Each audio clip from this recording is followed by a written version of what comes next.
Ha? Ada lagi ke yang nak pakai sedondon pada hari raya ni? Sudah-sudah lah tu kan. Trend pakai sedondon dan anak beranak tu dah lama sangat dah. Tukar-tukarlah trend baru pula kan.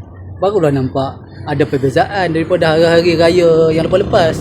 Ini dah bertahun-tahun daripada bertunang, kahwin, ada anak, ada menantu, asyik pakai sedondon je, colour sama je, dah macam Boria.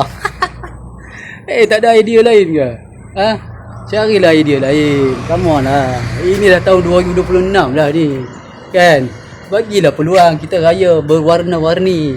Suami pakai colour hijau, isteri pakai colour pink, anak-anak pakai colour merah. Kan? Ada yang suka pakai colour putih, kelabu. Suka hatilah, barulah warna-warni Aidilfitri. Tak perlu pun pakai sedondon. Tak wajib pun. Kan? Yang paling penting kemeriahan tu. Yang paling penting kita dah menang. Di dalam bulan Ramadan ni kita menang untuk menyambut kemenangan kita berhari raya.